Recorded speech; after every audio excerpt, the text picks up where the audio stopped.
So, all right. Hey, everyone. I'm live here with Ryan Douglas. Welcome, Ryan. Oh, thank you. You were just traveling. How was your trip? Oh, it was great. I was in Florida for the International VR Health Association conference. They do a symposium once a year. It was a really great conference. I had a chance to meet up with folks that are more living on the science side of this. Folks like Walter Greenleaf, who have been foundational in the whole digital therapeutics movement, and they gave us a keynote, and they really wanted us to talk about what DeepWell was doing. So that was nice for us. It was a Awesome. great reaction.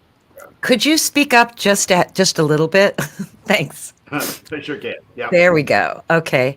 So that's very exciting. A lot of folks here probably know you, but there's probably some who don't. So let's start with some background. First of all, what's a therapy designer? How do Yeah, you define that? interesting. I think it's a new title that I've been using since I came into doing this work with video games to help people understand that there are these various roles that are maturing or coming into being as we look at the intersection of medicine and media. So, like a game designer designs your game and has a team of folks from art all the way through production that are doing their work for them.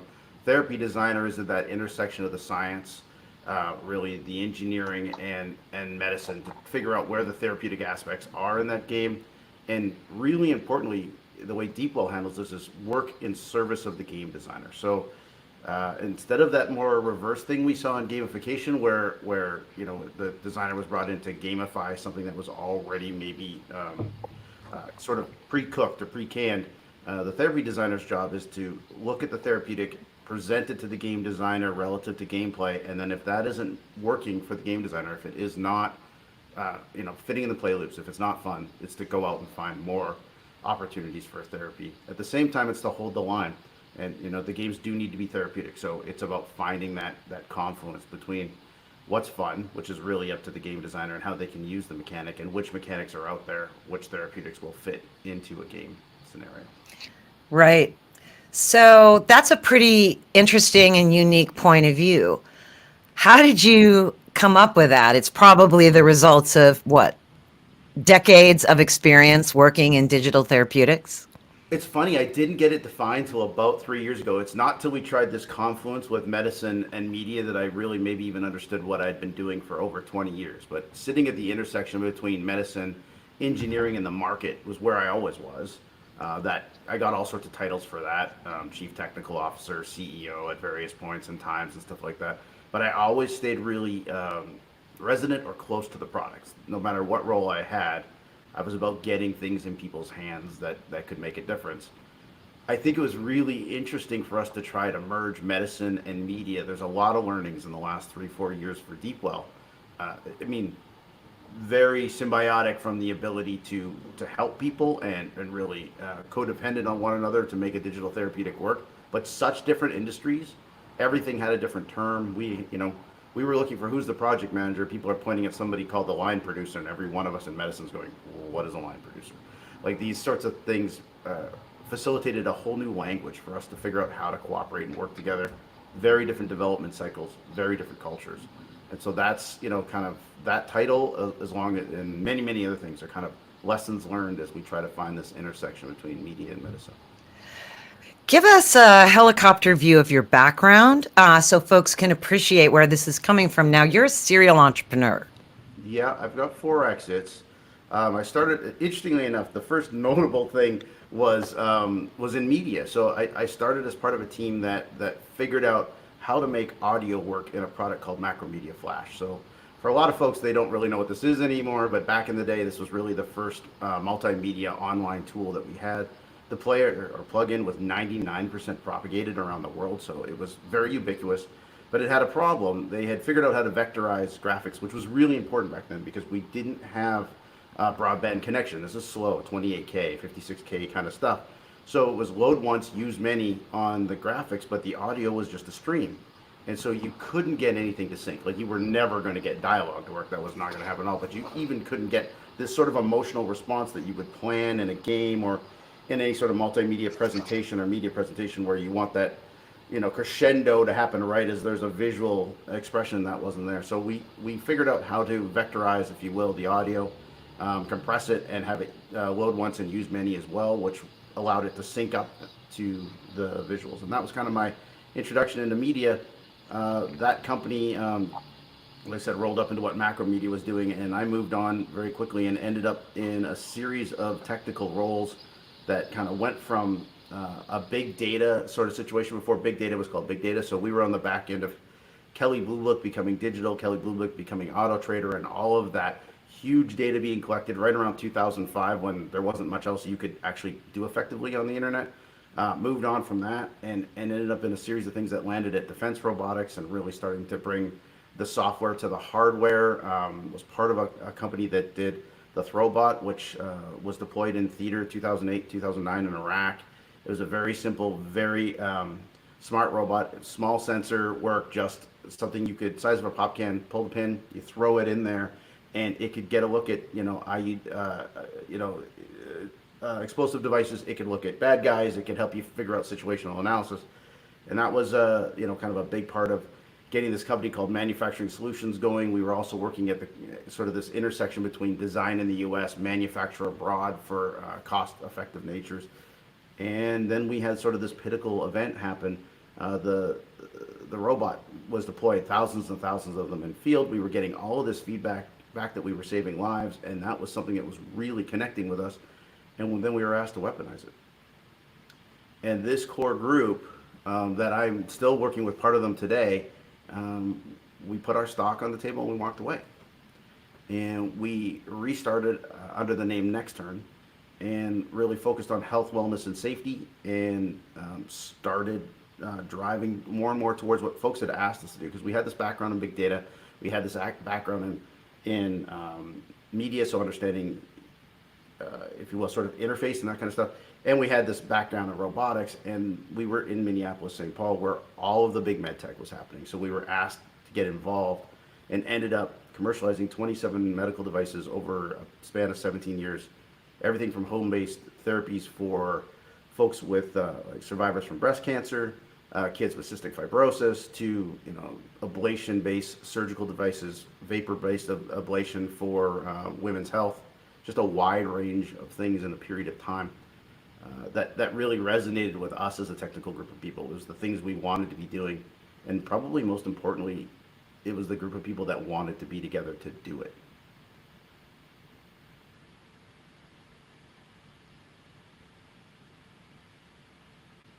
Oh, my Got bad. it. Sorry, I was having trouble unmuting.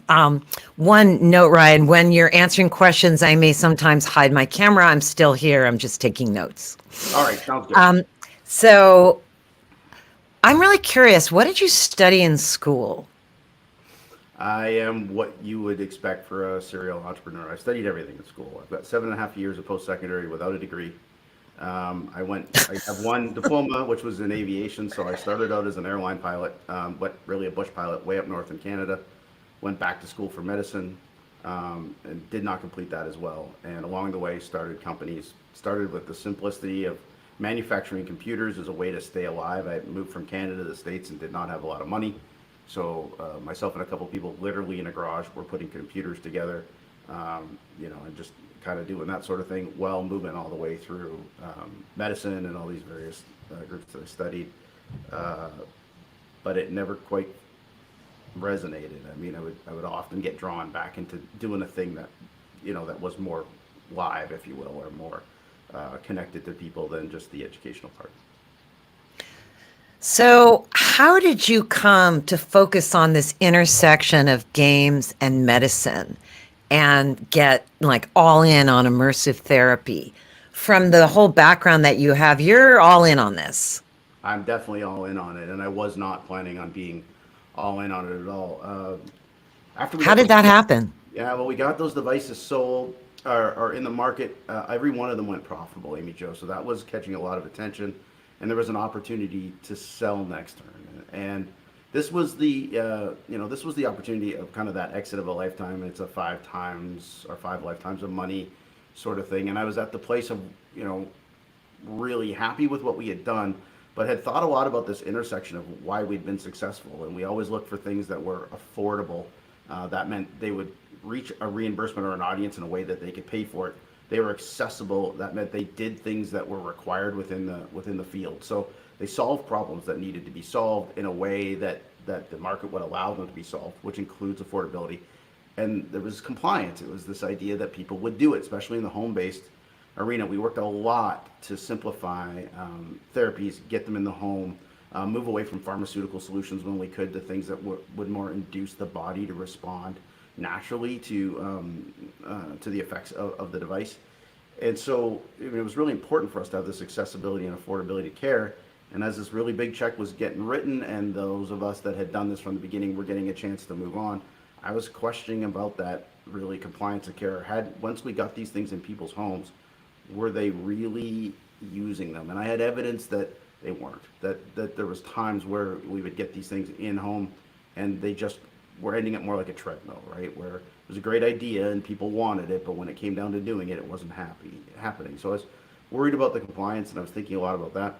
Right around that time, a friend of mine was exiting from a company as well in video games and going through, I'd say, sort of a similar sort of situation. We're wondering whether the video games that this company had built and the things that they had done, if there was real super value in what they had done, and started passing me a lot of studies. One of the games was Fall Guys. Fall Guys was an amazing success during the pandemic, and I was watching this mental health emergency get rolling and concerned about that. And Fall Guys was really getting the sort of feedback that we used to get off some of our devices, that people were using this as a lifeline.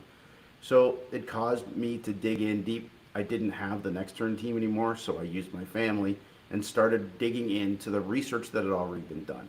I started with the mentality that most people have. Video games are probably kind of bad for you, and they're addictive, and how could this possibly be? And I found a body of research, and I mean a significant body, 800 to 1,000 studies that had been done over 20 years that really pointed to the opposite of that. And unfortunately, sometimes looked like they had been sponsored or built in a way to suggest that video games were potentially not useful or potentially even harmful, or sometimes the cause of certain societal issues or violence issues and things like that. But the results just weren't bearing out that way. So what really caught my attention was this intersection between how therapeutic they could be, and it wasn't compliance, it was compelling. People wanted to do it. So I got drawn to the idea, like many people do, is video games as a therapy delivery mechanism, maybe a way to make what I'd done better. And then I started to realize as I looked into it, they weren't just a therapy delivery mechanism, they could be a therapeutic. And that drew me in considerably, as did, I reached out to the gaming community and the folks that responded back, folks now that are, many of which are tied to Deepwell, who are kind of at the top of their game, how much they had always kind of felt and known this, but hadn't been able to represent it maybe as scientifically. That just drew me right in, and staring at the mental health crisis, watching what was going on with COVID, and knowing that it was going to get a lot worse before it got better. That, the mental health crisis, we worked on light therapy and really won that market in North America. So we understood where depression was at in North America 20 years ago. Worked on neurostimulators that would have had a lot to do with mental health as well as management of pain. And so we knew the climate we were looking at. And, here you are with a 50-year medical emergency, or if you will, mental health emergency. And then COVID starts. A lot of people think that's the start of the mental health emergency. It wasn't. It was really the fastest accelerant to a thing that had been causing problems for almost 50 years. The World Health Organization was telling us if we don't get control of this situation by 2030, this is going to be the leading cause of morbidity and mortality. Meanwhile, on an international level, 2% of our health spend was on mental health, and we weren't even able to talk about it. So this just was so compelling to get drawn in and to think we might have something here that is that Venn diagram, that affordability of care, that accessibility to care, and compliance taken all up to the level of compelling was just something that I needed to see through, see how far we could take. Awesome. So one of the things you and I talked about a few weeks ago was the problems that you've seen so far with mental health games, treatment games, etc. So digital therapeutics is very exciting. It's clearly changing a lot. the dynamics you just outlined with the pandemic, mental health, clearly driving a lot of change. But people have been attempting to do digital therapeutics for a long, long time, decades, including brain games and, Achille and various other games. Absolutely. And I'd really like Way back with your, step counting, trying to make things into games that weren't games to start with. well, some of, to be fair, there are some games out there that started as games. They didn't, Absolutely. start as therapy, they started as games. Not every game is a good game. I mean, so I'm sure this is part of your journey in terms of discovering games, discovering the magic of games. And then as you get deeper and deeper and you become sophisticated, you start to look at games with a different eye. So, what lens do you see that through? Yeah, I mean, there's so many learnings there. I mean, backing up when I was saying, like, I mean, just taking games off the board because remember, from my world, they weren't really seen as therapeutic, right? I mean, if you live in the medical device world and the pharma world, I mean, even when I started working on this, I mean, we have a venture studio that sits above this that does, new generation or next generation neurological care. And while I was working on the games, I was working on implants for the brain and spinal surgery, robotics and stuff like that. And when I was in the med crowd, a lot of people would almost chuckle and be like, "Hey, how's your games company over there?" And they weren't hearing me early on that I thought it could be the most significant intervention that I'd been involved with. So yeah, there was this background. I think that video games have suffered from this thing for a very long time, and so has medical device. And this is what's really led to a gamification challenge for me, which is from the games perspective, people want this attraction that we've seen over 50 years of games, but they don't really have respect or knowledge, or tend to even want to get the respect or knowledge for what it takes to make a good video game. That it is both art and science. That the highest likelihood is that the best game designers in this world are probably the best behavioral scientists or observational behavioral scientists we have in the 21st century. They have a process and they have a way of doing it, and it's not gamification. It starts at this kernel of play that is worked and worked and worked until it feels like it's something that is really attractive, often outside of the digital environment, then put into the digital environment where it becomes not very fun. And the finding fun process, the being at 90% in a game and having to work all the way through that, being an amazingly attractive game loop or a series of game loops. I mean, I don't think there was a lot of tolerance for coming to understand that. I don't think that the experts were consulted. And I saw that really in digital therapeutics a little bit too from the medical device standpoint. We saw folks rush in early on with gamification, with digitalization of therapies, many of which really didn't kind of take lessons back from med device either, or come and find people like me talk about how reimbursement might actually work, talk about what it might look like to truly be therapeutic for somebody. We saw a lot of early plays for that were based in cornering a market, and medicine is a market that is hard to corner. And when you look at what's really powerful about media and games in particular, is that they're ubiquitous. There's so many of them that there's attachment points for many, many, many different people, and in that way, a chance for them to see themselves in a narrative, in a story, in a character, and potentially then progress through something that could be very therapeutic for them. And that doesn't happen well if you're trying to build a single game to corner a market or something like that. So, I saw a lot of misunderstanding about what a secondary game mechanic was, that badging, scoring, and social was the way to enhance good gameplay. It wasn't gameplay. And so I think we saw a lot of that in the gamification side. So it feels to me like, Amy Jo, that we saw folks maybe more from the media or tech side trying to grab a hold of medicine without a lot of knowledge, folks from the scientific and medical side trying to grab a hold of gaming and gamification without a lot of knowledge, and not a true intersection between these two disciplines in a way that we could get the best out of both of them.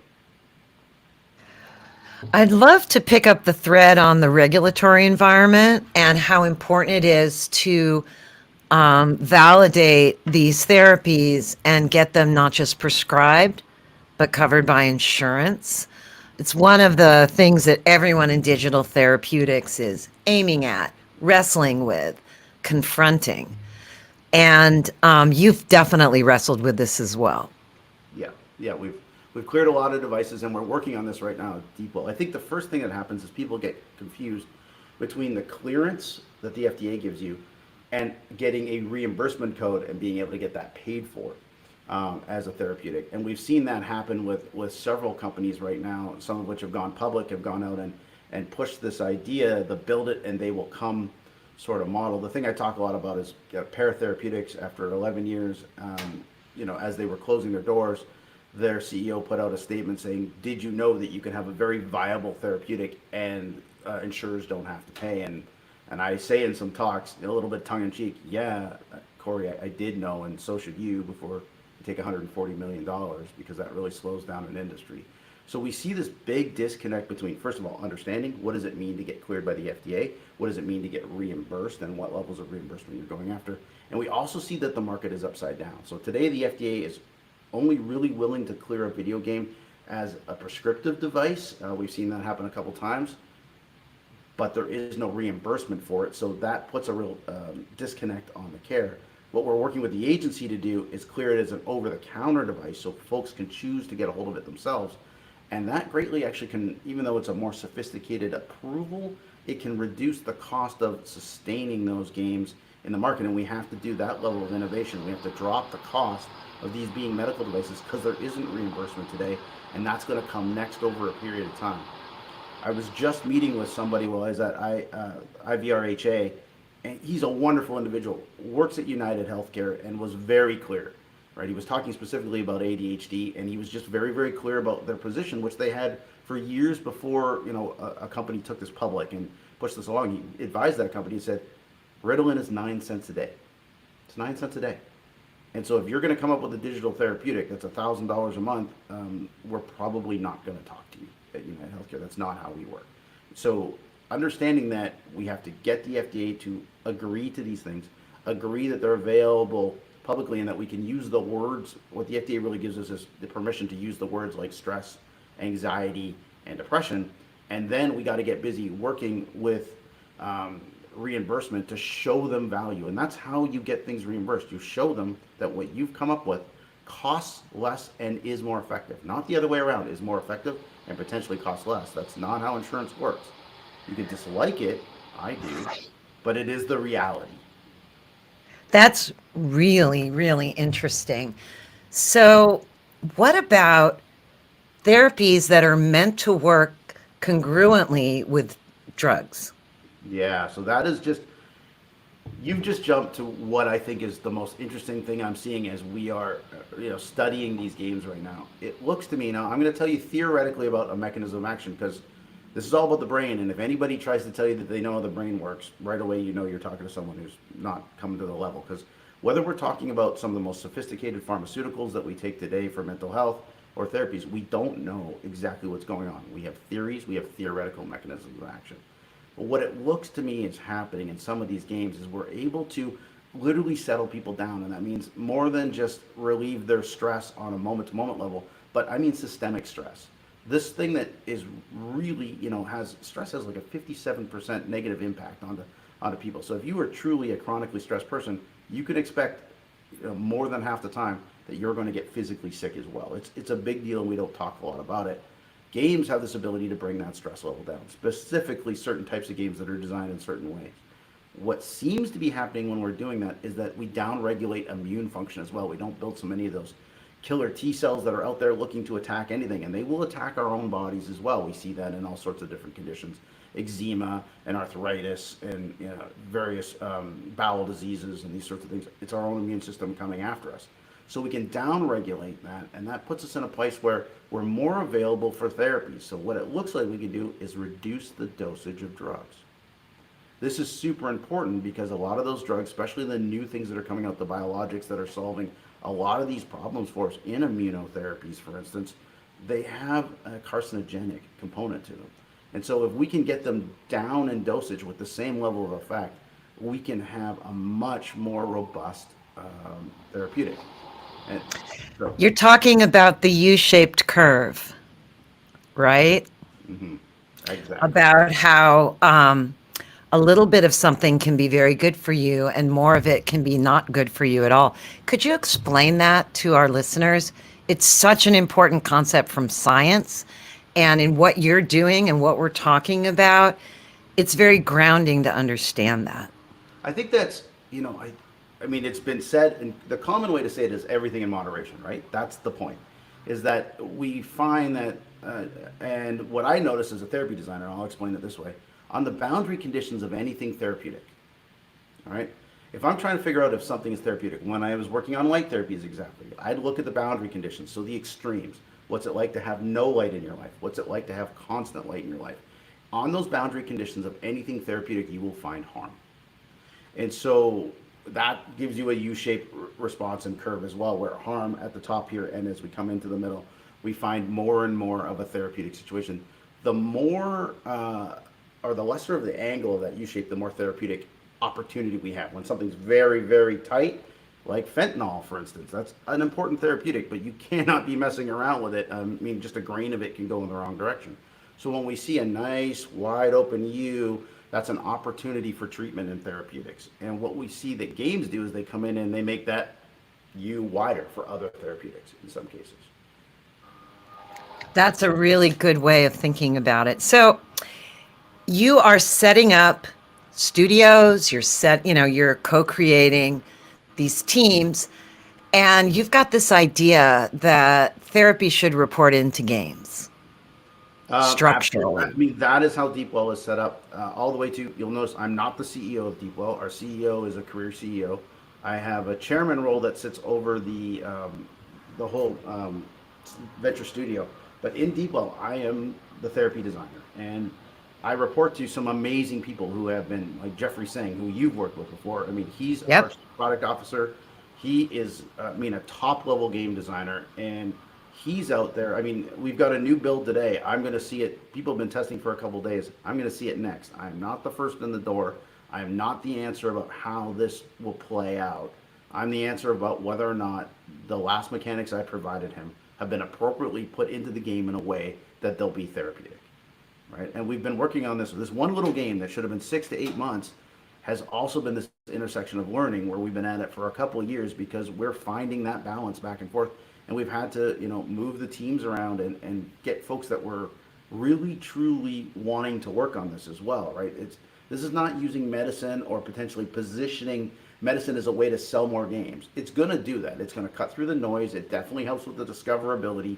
We're sitting on the precipice of the first ever over-the-counter treatment for mental health ever. There's never been one approved. And won't it be amazing if the first one's a video game? So we're right there.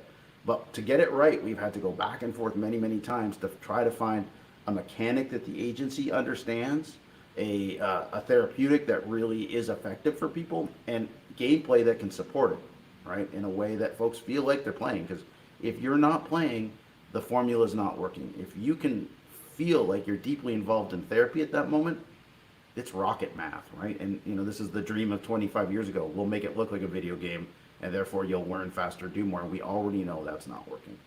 So it's been a lot of work, and as far as we can tell, the only way it's going to work, if your therapeutic delivery mechanism is the game, and your game is itself primarily therapeutic, and the only way that happens it was somebody is heavily involved to a flow state, engaged in those game loops in a way that they are heavily attracted. That's going to have to be led by a game designer.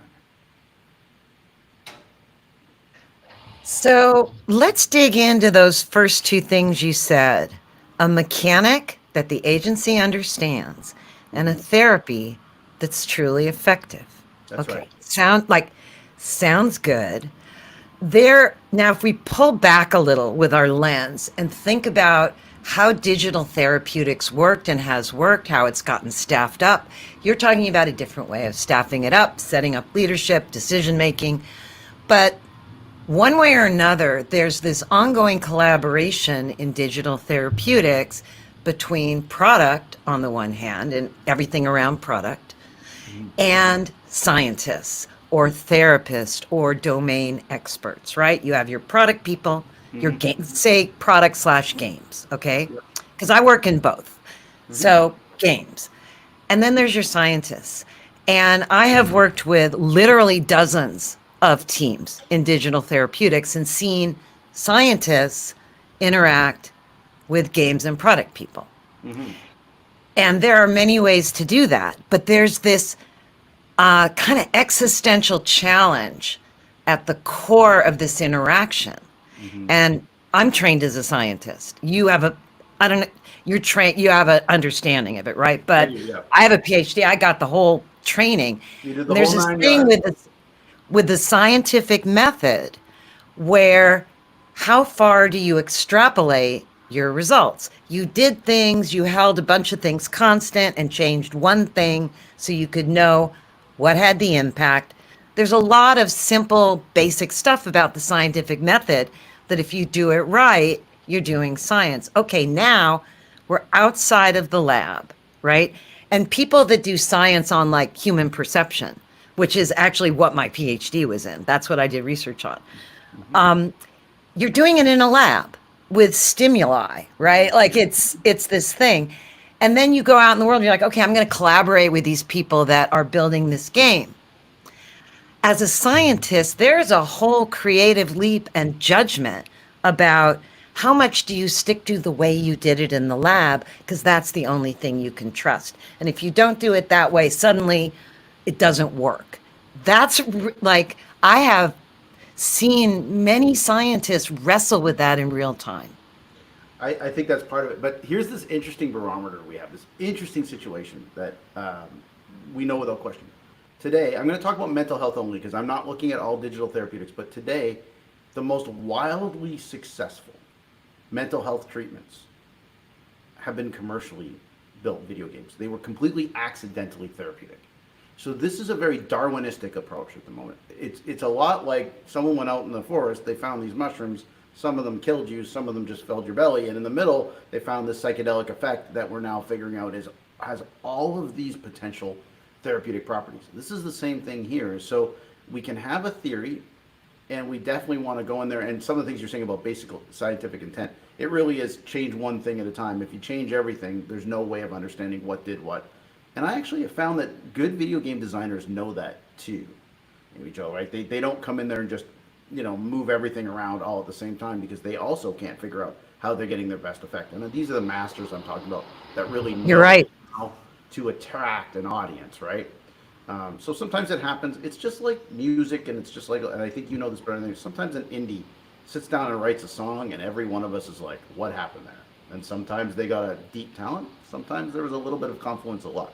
Same thing happens in games. There's those people that have built a game, it was a smash hit, but they were not people that could replicate success. Then you've got people like Jeffrey Singh, right? Who he has a track record of being able to replicate success, and he looks a lot like a scientist to me.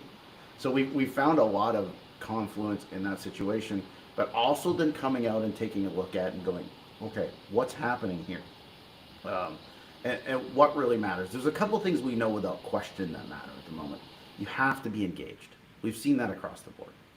We know four ways, yeah, and we know four ways to really, the easiest ways to get a game to be therapeutic, are these conflicts between a game and its mechanics in a way that you have motion. So extra games are working really well, right? Distraction. Distraction is working very, very well at pain management and things like that.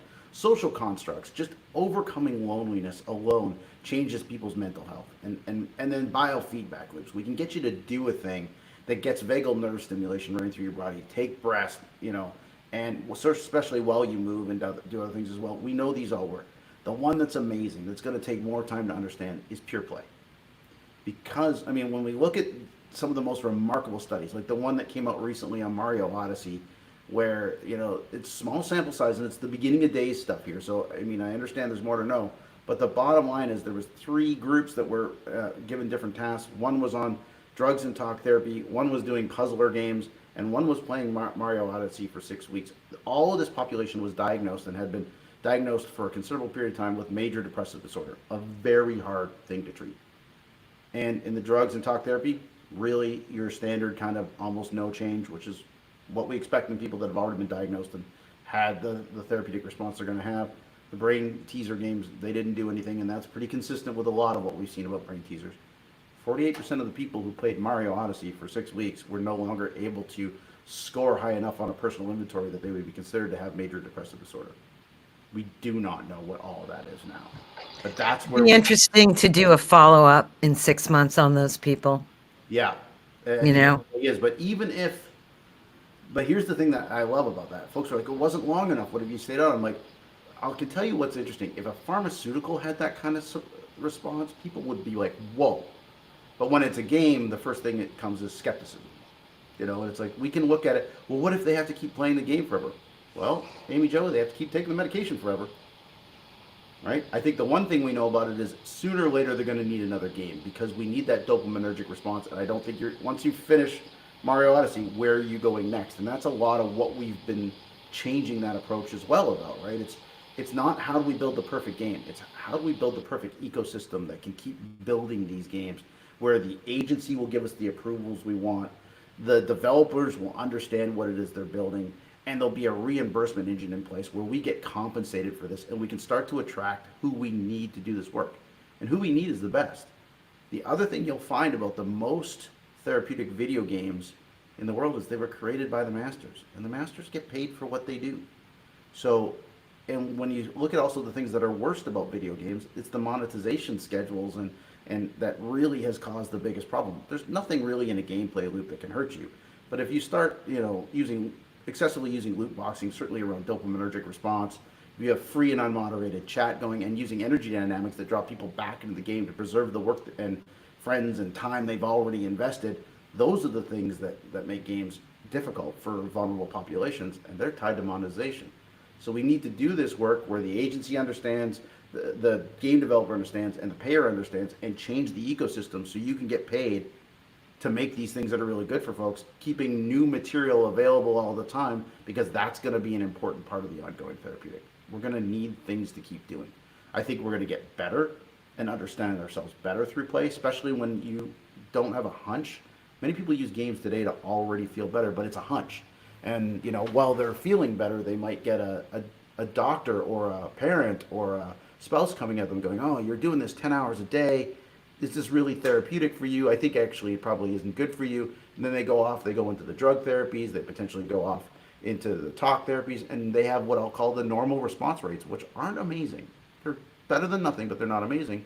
And for some people, that's where they actually get worse, is they start to think that they're not really fixable. I was only really good at playing this game. It's only when I felt good. When I actually had to do the real work and did the real medicine, it didn't work on me. I'm not good for anything. And they blame themselves instead of blaming a system where they might have already found their key therapeutic in play. And the chances that they were going to stay at 10 hours a day if they were getting proper intervention are pretty low. Typically, we have a healing period. We'll see people come back down. If they do, then we're in the place of excessive issues. And the game isn't really curative at that point or solving a problem for them at that point. They probably have other comorbidities that we got to look at and see what's going on, including the idea there's a lot of depressed and anxious people, Amy Jo, that aren't, the core problem's not going away. If you're getting physically or mentally abused on an ongoing basis, you have other chronic issues like pain. I mean, this idea that there's a magic bullet that's going to make your life not be the life that's harming you is a different situation. These are interventions for when you are in the middle of or have dealt with the core of the issue, and now you're on that recovery path, right? I don't care what medication you're on, and I don't care what doctor you talk to. If you're being mentally and physically abused, there's only so far they're going to be able to take you until that abuse is stopped. Yeah, one of my clients who co-developed a mental health game as a game from the ground up for teenagers, did a project where she took the gameplay to Colombia, the country, and did workshops and worked with kids and caregivers and saw up close and personal kids in that situation, etc. And just game can't solve everything. Yeah. So I think you said the key phrase, which is there's going to be a segment of the population. It's not going to be everybody. There's a segment of the population for whom this could be the right therapeutic. That's right. And what we see right now, early data says this looks more therapeutic than other things we've done. Like it's going to attach itself to a greater level of the population and have a higher degree of success than some of the things we've seen before. Which is, I mean, if you have a new therapeutic or you have a new drug and you come on the market and you show 30% improvement on major depressive disorder, they're going to approve that in a heartbeat. And I think the other really interesting thing is you're not going to know the mechanism of action when you apply for that. You'll have a theoretical mechanism of action. You won't fully know, and nor will the agency, but they'll allow us to clear those drugs. And this is the same thing I'm saying about these games. We have to get to the place where we identify what's good for you, what's bad for you, make a toolkit of what's good for you, and get comfortable that these are things that deserve a therapeutic label, deserve reimbursement, and really could reduce the cost of healthcare and increase the reach like you can't imagine. I mean, being successful in medical device, you may know this, but when I say I've had hits, and I've had hits in the medical device industry enough to retire me, most of my hits were reaching 100,000 patients a year or something like that. Maybe in the case of light therapy, we got to a couple million, and that was a big deal to have that kind of reach per year, right? I mean, then you've got 3 billion people already on gaming platforms. Right? That's the reach. That's the reach it's going to take. If you look at globally what's happening with mental health, it's going to take something like that, right, as an intervention. But it won't if we don't take the other ills out of if we don't solve the political divide issues, if we don't potentially deal with, the harms that are going on and the disparity of resources and all these sorts of things, it won't completely be this panacea that solves everything. But it can give you coping mechanisms in the beginning. It can restore us to a place where we were a few years ago, where we're not right on the brink of 50-60% of our population being stressed, anxious, depressed. Some people say those numbers are at 80%. Yes, last week at the conference I heard someone suggest they're at 90%. So we can tone it down, and then we can begin to work on the core issues, which is a lot like any therapeutic. And then we got to solve for the core issues and use these also as a way to get to know one another, deal with the loneliness epidemic, bring greater levels of connection. I think media can have a huge part to play. I don't think anything other than something as powerful as media and story can move the needle. You're muted right now. Thank you. I hope you're right. I think there's a lot of promise. There's one big challenge that I would wager on you're already wrestling with that I just can't help but mention as a game designer, which is the difference between choosing to play a game and the difference between having it prescribed. Now, the Mario Odyssey study is very promising for that reason, right? But there's a real difference in what you should do and what you choose to do There's some amazing data, psychologically. yeah, where like professors have said, listen, they have said, look, you've got to play Minecraft and you got to build this thing in Minecraft, and all of a sudden it became a chore, and it broke that whole dopaminergic cycle, that whole I want to, that sort of thing. I think what we're talking about here is actually not that different than what people have been doing anyways, if we be real about it. There's a lot of people playing games to feel better. They go in there to feel better, but if they don't just start having fun sometime after they cross the threshold, like pretty darn quickly, if it's not a really good game, it isn't going to work.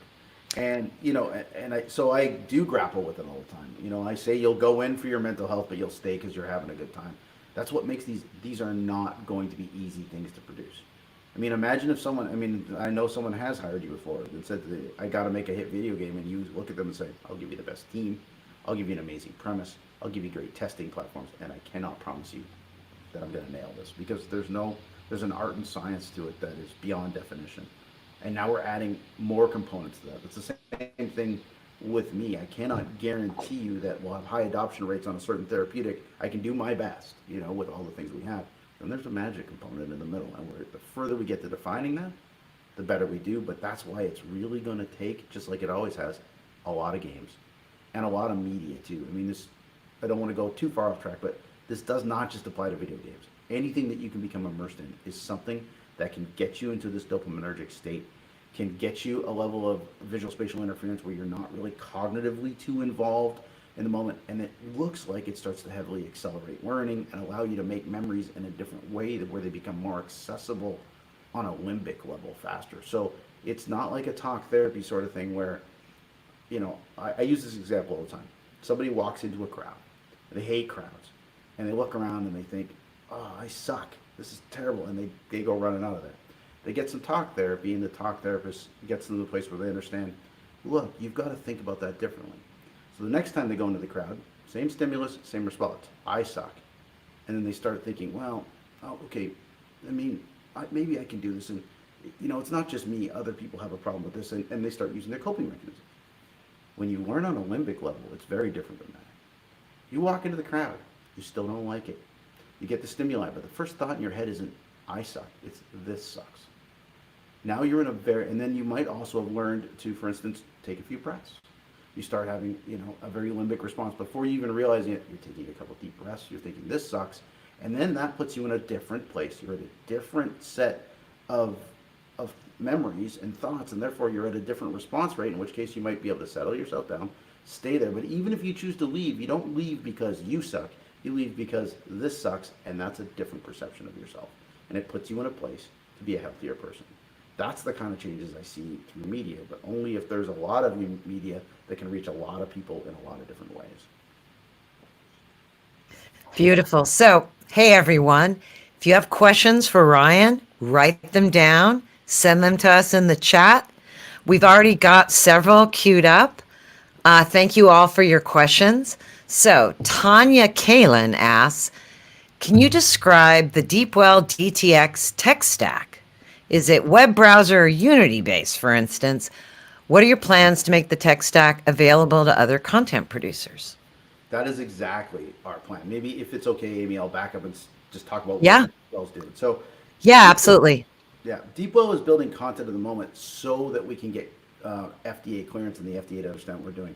But primarily, everything we build, we're not just clearing the games, we're building them as SDKs, and we're looking to provide those SDKs back to other game developers. We like the idea of supporting indies as well as the AAA game development in a way that those mechanics can be baked into other games, and they allow for a much faster access to being cleared, and that allows you to use these actual terms. My video game is good for stress. My video game is good for anxiety. My video game is good for pain or depression. And so we're building this SDK, and we're building it to work with Unity, and we're building it to work with Unreal. We're doing a lot of work right now that include audio feedback loops, and Unreal's new package is amazing at that, but both engines are important. The rest of the tech stack is actually really interesting too. On the back end of Deepwell is a quality system that allows a different way of verifying and validating software. Usually the agency wants everything very, very, very locked down. But our ability is to separate the therapeutic from the rest of the game and allow those parts that are decorative to the game to be iterative, which is what game developers are very used to doing in the engines they're used to doing in it, Unity and Unreal, or even if their own custom engines or anything else, a smaller engine that they want to use. And really just managing the therapeutic element of the game as the medical device, which greatly opens up the freedom to design and change the game, which is not something you can do. The FDA set up their software protocols around things like pacemakers. They do not want to see iterative change. They want to see it locked down and controlled. So we've managed for that environment in our tech stack. And we're also managing for deployment. So we're getting the agency to understand that this could go out to many, many mobile devices and many different platforms and not require every hardware platform to be separately validated. That is a very expensive proposition as well. So a lot of our tech stack is about making the FDA happy with what we're doing and building an environment where video game developers can be video game developers. The efficacy of the games can be managed. Those things that are therapeutic are controlled in a way that they should be controlled, that the risk is managed for safety and effectiveness. So it's to build this intersection between media and medicine and provide folks the ability to make a lot of games, because that's what it's going to take. It's lots and lots of games that have these labels on them. And then finally, our next trajectory will be to build a referral engine. So when there's enough material out there, we're going to get to know you as a person, a player, your disease state, the equipment at your disposal, and try to find you the best, media nutritional path for you, which will include, the drugs, so the things that are cleared, as well as we'll call them the vitamins, the things that are just recommendation that are more wellness based, but try to put together for you a therapeutic package. And finally, we're working on reimbursement on the back end of that, which is going to take years. But in the end, we would like to be this epicenter between a tool set that developers can use to build this, a set of services that can help people understand how their game is therapeutic and also when it's harmful, and a way to get access to reimbursement, a new whole way to get paid, right? Which is what will build this immersive medicine environment, will change really the employment opportunities across the board in both medicine and really in entertainment. I really hope 10 years from now we'll see the first of a degree, maybe something at Stanford or something like that, where we can work on immersive medicine as a confluence of medicine and media, so people come out capable of doing this in a way that is most effective. So, um, Ingrid asks a question, and Toby, who's an occupational therapist, has a related question. So I'm going to put these together. And this is about, can you make a living out of developing therapy games? And then Toby asks, what would you recommend for a therapist who wants to get into the gaming space? Yeah, so let me be really clear. At the moment, it's very hard to make a living doing this. What I see here is a very big industry that is not ready to pop yet. And the real challenge is the combination of either doing the video game the way the agency wants it today, which is so expensive that you'd have to sell it for an amount that people can't buy it over the counter, and there's no reimbursement. So that's that misalignment we're talking about. We're working on aligning that by reducing the cost of the development and the management of a cleared game and bringing reimbursement to it over time. So I do see a lot of opportunity here. It feels like we're 2 to 5 years away from where this becomes a large industry. So that's why a lot of us that are working on this now can afford to really not be in a lucrative environment. Most of Deep Well's very top people, there's 33 people that sign in every day, do something at Deep Well. 2/3 of them are literally volunteering their time. Right? That includes people like Jeffrey Sang, who has come and been successful in the market before. He wants this to the level that he's directing all of this work, but he is not taking compensation other than he clearly has ownership, and we hope that this will grow and do these things. But it's a tough way to make a living so far. I mean, Amy Jo, what would you say about that? You're in here too. I am. Yeah, I think it's interesting. Ingrid also asks, are the experiences Deep Well's developing for use on their own or in conjunction with a therapist? Very cool. So ours are over the counter. So we're looking at indications like symptoms of stress, anxiety, over time with more clinicals, depression, but symptoms of and the mild to moderate. We're reaching the 70% of the population that can't get access to healthcare, that doesn't have the dollars, or potentially even really with the dollars may not be able to find that person or that therapeutic that's working for them. So that being said, over time, we hope to do more and more of both. We've been approached by a lot of medical device companies. We're looking at some clinicals that would include pharmaceuticals, and we will look to build adjunct therapeutics as well that bring higher accessibility to known care. But our first thing is to get over the counter and be ubiquitous and be as accessible as possible. Awesome.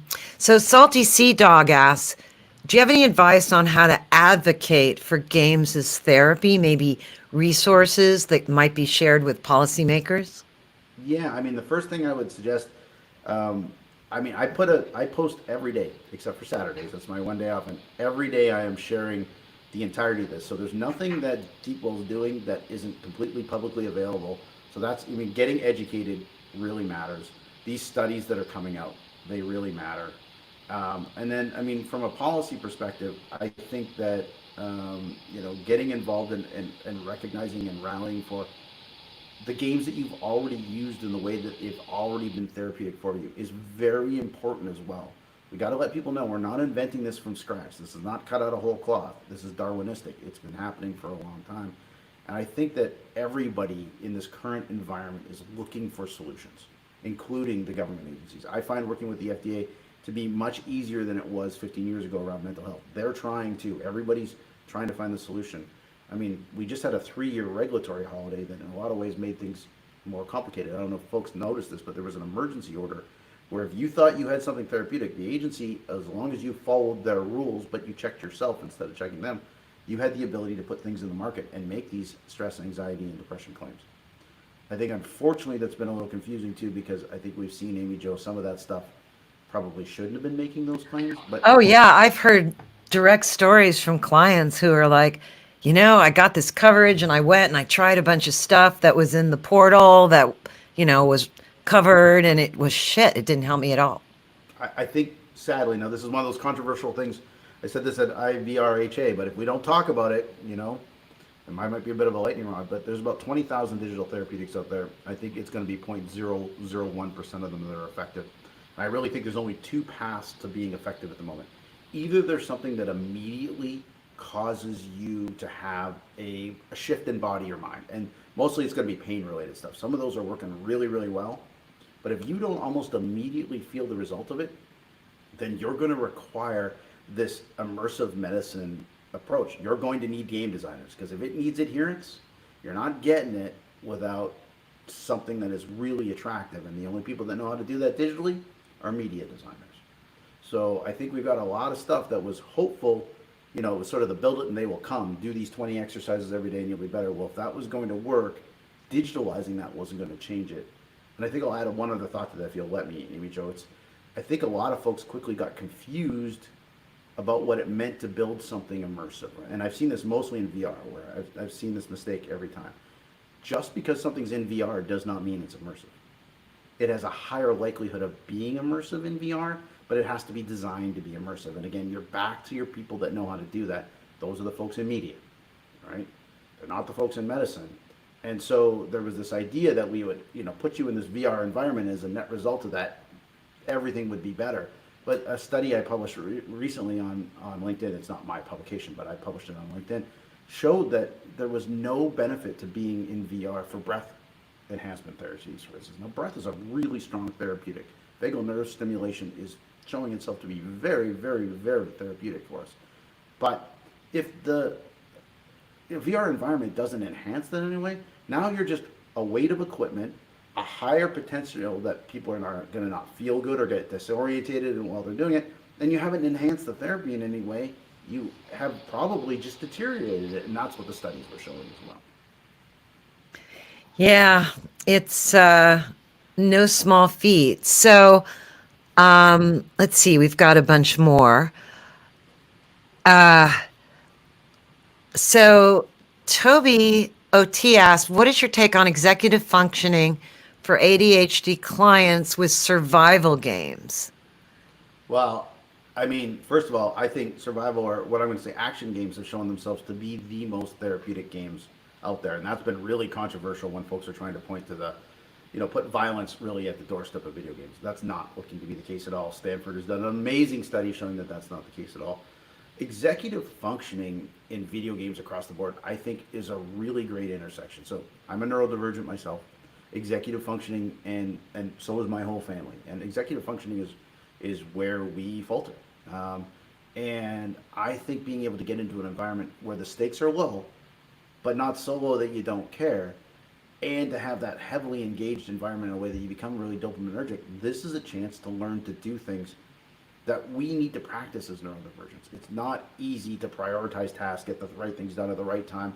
And whether you're doing that through burger time or you're doing that through a large adventure game where you need to sequence the work you're doing, it's high enough stakes because you care, but it's not so high enough stakes and it's not so public that you're falling down in front of people, right? Which makes it really hard to practice as a neurodivergent while you're drawing attention to yourself to your exact challenges, right? And which in society often means people start to treat you like you're not intelligent, and that's the worst of it, right? Is to be able to think at or above, maybe sometimes in certain subjects above other people's levels while you're can't find your car keys and get to class on time and don't remember where your homework went, things like that.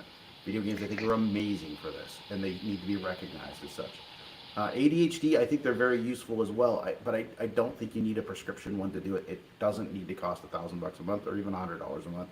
There's a lot of games doing everything you need for you right there today. Anything that has a planful approach, anything strategic, or where you have to order and process and manage your thoughts in a way that if you don't do them in the right and correct order over time, you do not do as well in the game. Those are all going to help out.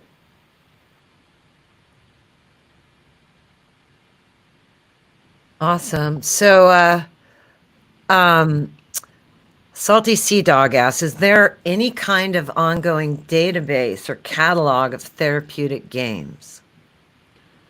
People do build lists. The problem is they're just folks with opinions at the moment. That really is what Deepwell wants to do eventually, is give you this place where you can come in and know you, because that's also really important. What I'm going to say here, the thing that's therapeutic for me may not be therapeutic for you.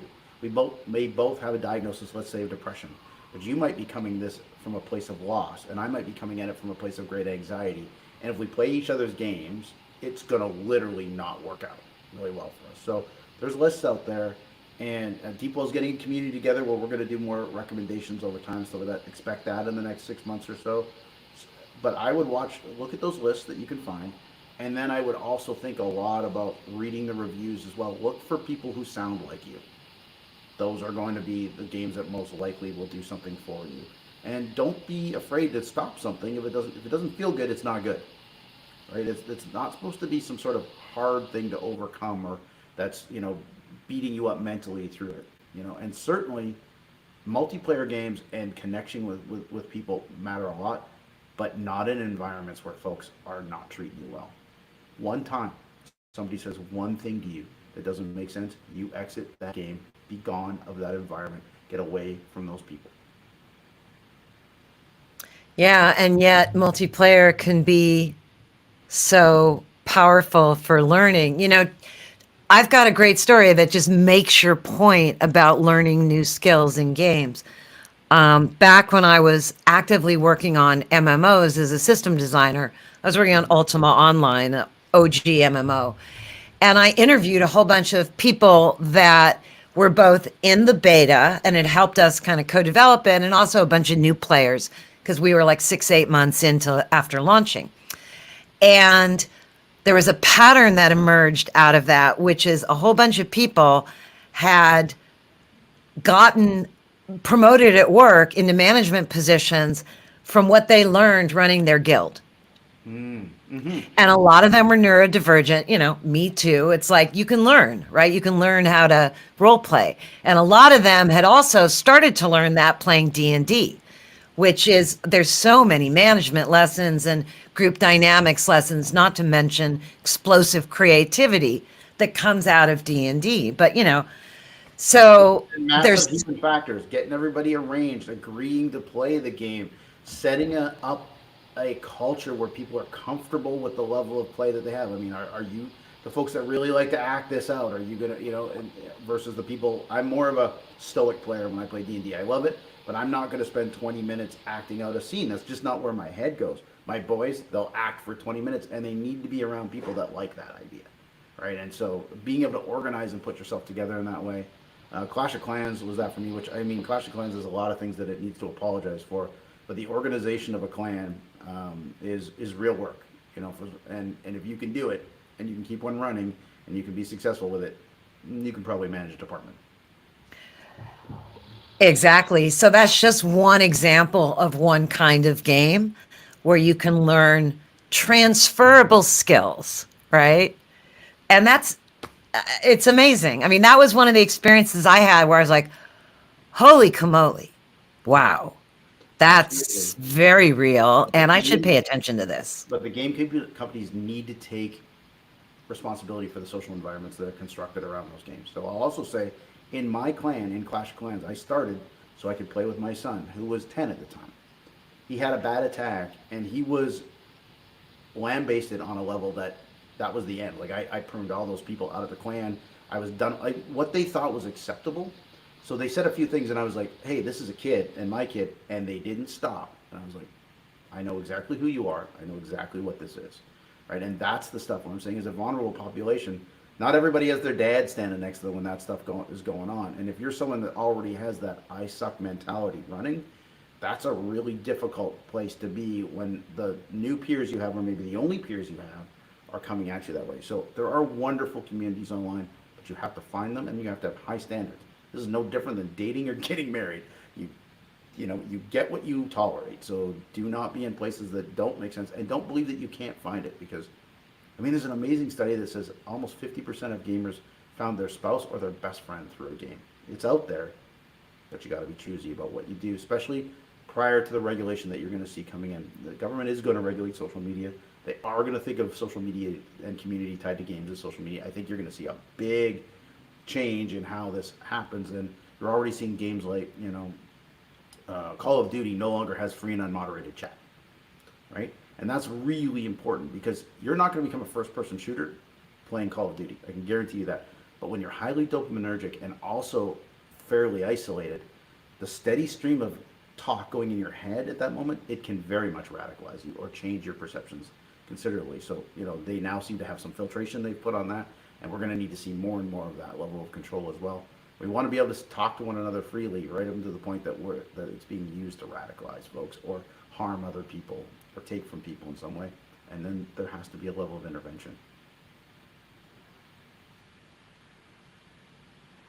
Oh, you might be muted. We have time for one more question, and I see there's someone who hasn't asked yet. Todd Smith asked, have you seen much attention or focus on developing therapeutic games for seniors? It's this double design challenge. Needs to be optimized for older hands and eyes and minds. Absolutely. I've seen a lot. I can talk about that, in another video. What have you seen? What are you seeing?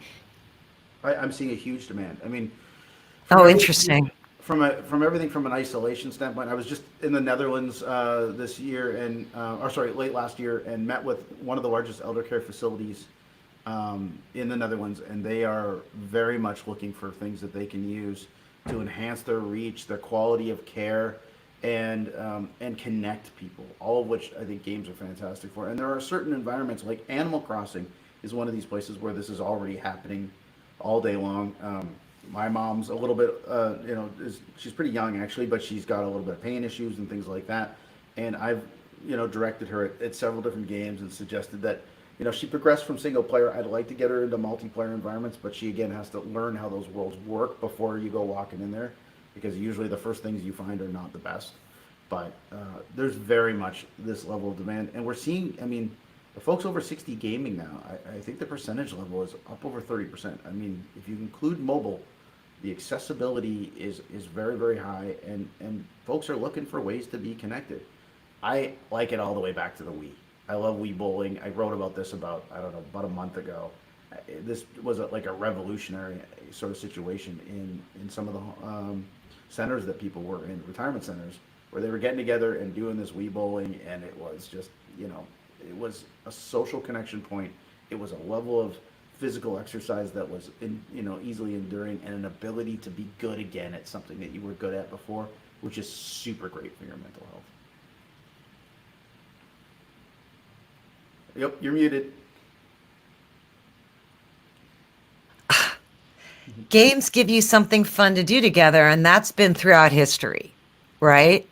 It's a wonderful role they play, and it's wonderful that you are tackling this new frontier of bringing games together with medicine in a way that we never could before. Yeah, thank you. I really love the journey's been amazing. I keep bouncing into. I mean, Amy Jo, you're one of those people. I keep bouncing into amazing folks. I mean, the way we met, and being at that round table together, and being a couple of voices for sanity in the room that day.